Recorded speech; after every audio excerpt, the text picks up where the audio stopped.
Sabrina 2000s comic issue 96.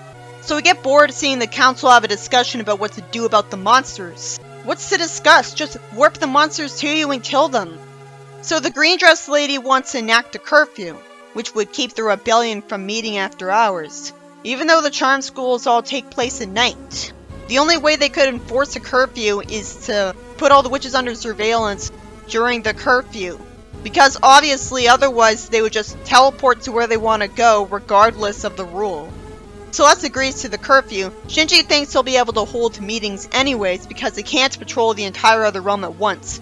Why on earth would they patrol them instead of just spying on witches with crystal balls? They were spying on Sabrina and found out she used spell freeze. What's the problem? Sabrina says there's going to be magical sensors on houses and buildings everywhere, and guards are going to start patrolling the streets and forests. Why weren't they there the whole time to monitor whether they're using illegal spells? How are they enforcing the laws before? And it sure is dumb that the queen tells the guards to leave her alone. So of course, she gets confronted by the cardboard villain who wants to steal her sanctuary for some reason.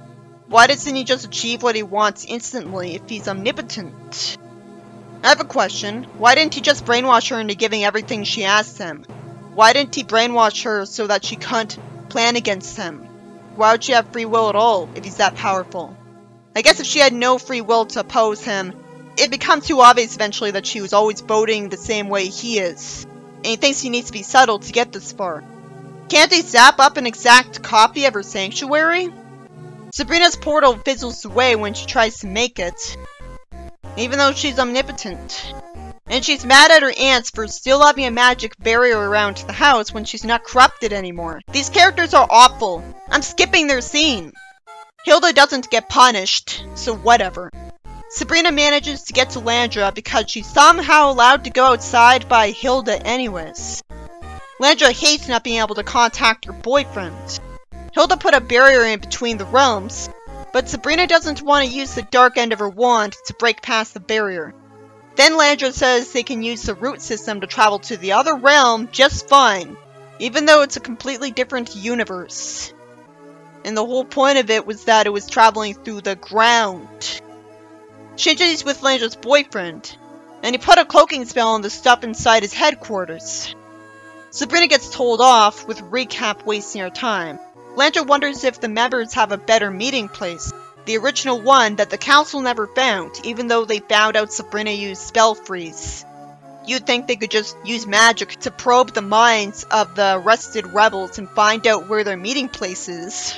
So Sabrina's told to get info from Batty.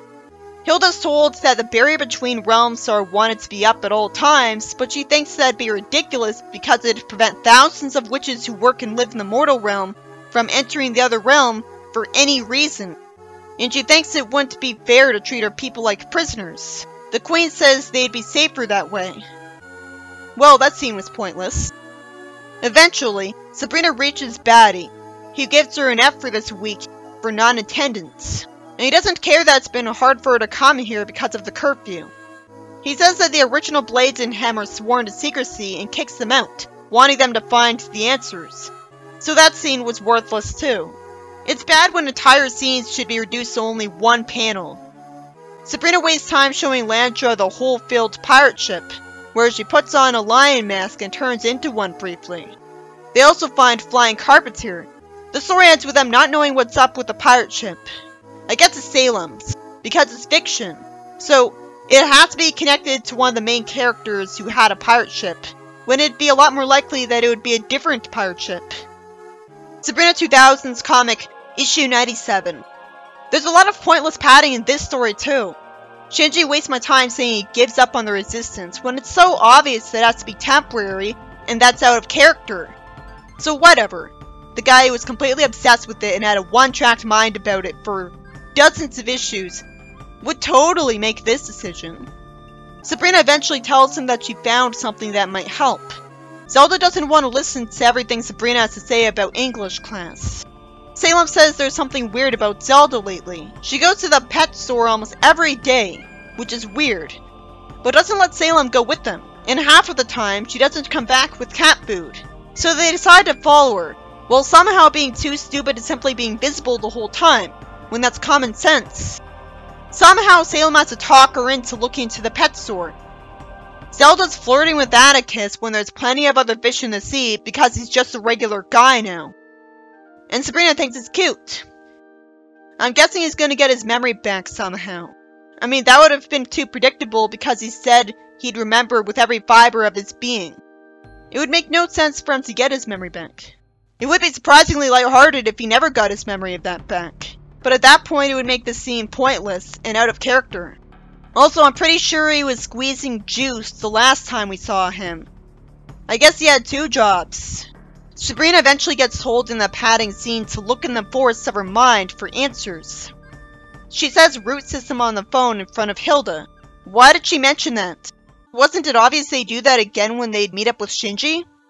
Hilda says she wasn't eavesdropping and just wants to chat. Why did it take so long for Hilda to tell Sabrina that she caught Hemlock in her room with the leaf? That would be immediate, especially since she called her out on taking a leaf from the tree. So wouldn't Sabrina be confused about why she knows that? Of course she found the leaf. Hilda says she kept the leaf in a safe place. What kind of aunt would wait so long to tell her that? Why does she talk as if she doesn't believe her about the tree dying when she thought she was onto something before? The writer doesn't even remember that? Why is this stupid melodrama happening where she actually accuses Sabrina of being the kind of monster who would try to kill the mana tree? Obviously, Sabrina would have no reason to be against the queen unless she was killing the mana tree or otherwise letting it die. Why is she being so distrustful of her own niece? This is a horrible character now. Why on earth would she have more faith and respect for the queen when she barely knows her? This whole scene was expendable too. Eventually, Shinji and Sabrina go to the other realm, and for fuck's sake, why did Shinji bring Hemlock here? He's a terrible character now. He wouldn't bring her here. This is like if Tails told the team about Fiona betraying the team in their eyes, as soon as he could, and yet they still didn't kick her out for weeks on end. That's what this is like.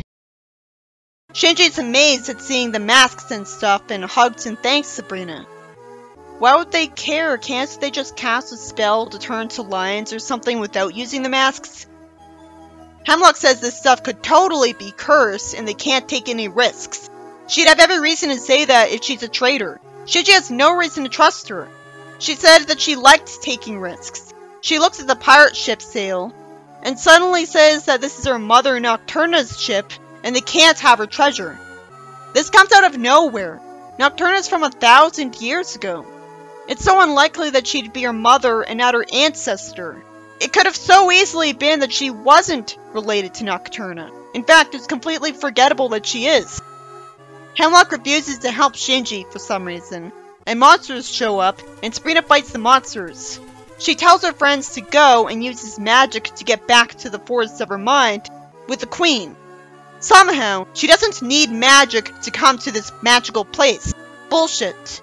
This place exists outside of magic, in their hearts. Bullshit. It's a parallel dimension that she broke physics to get to. Sabrina asks the queen why she's letting the tree die. It sure is gutsy of her to finally ask that. She could have warped to her and asked her this earlier. And the queen's just impressed, naturally because she's brave, and tells Sabrina that she'll make an excellent queen one day. The queen says she couldn't kill her because Sabrina's more powerful than her. And somehow, Sabrina doesn't believe her about it when she's Chaos Knuckles now. I mean, she was imprisoned for being powerful. It's weird that she doesn't just time travel and alter reality at this point. The queen reveals that she hasn't been able to use magic for many years. So this is why the four Blades need to help her. And it's easy to assume that the reason the council didn't figure this out is that they think she was using magic by combining her powers with theirs to transform witches and warlocks. And they just assume that she's really against using magic for cheap tricks, and would rather be hard-working and do stuff the mortal way. That's better exercise.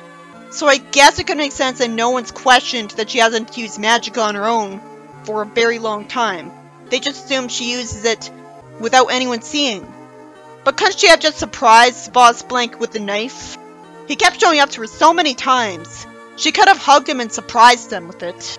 It's not like she can't do anything against them, because she was planning against them by letting Sabrina know that the mana tree was dying. At least now I know why she hadn't turned him into a toad.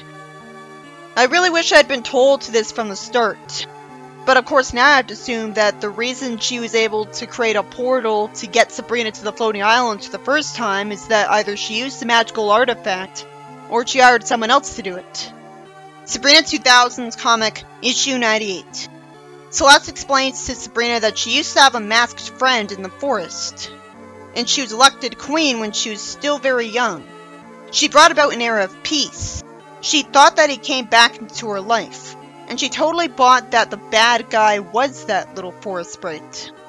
He said that he regretted hiding his identity from her when they were children. There's no reason the identity would have been hidden.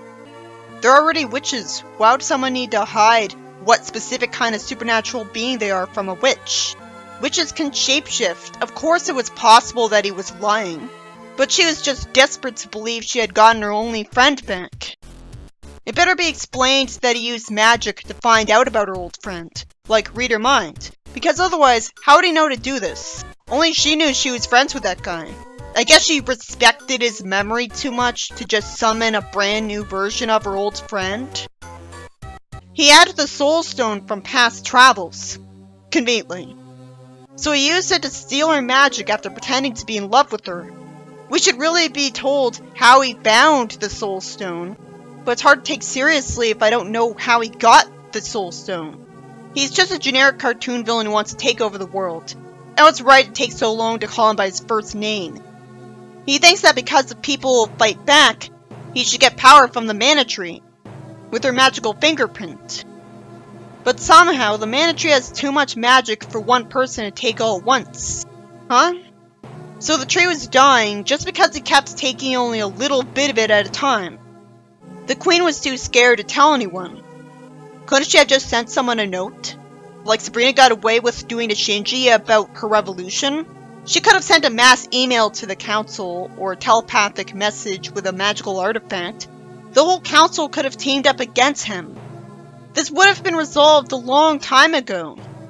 She explains that he's threatened her that if she sounds the alarm, he'll attack schools and hospitals. But he wouldn't have had the chance to do that because the council would have teamed up against him. In fact, all of the witches at once could have been told by the council to do that. Billions of people against one. Not to mention, you'd think he would know that Sabrina found out that the mana tree was dying because she sent her there. So I guess his threat to attack schools and hospitals was a bluff, because he didn't do it already. She thought she could confide in her most trusted guards that Vosblink was a threat, and they formed an elite team because of this. Why did they need to do that instead of simply warping him to them and killing him instantly? This comic is stupid. I'm not bothering to read all the dialogue of something so forced. There's way too much dialogue. Flashbacks, I don't care, just progress the plot already.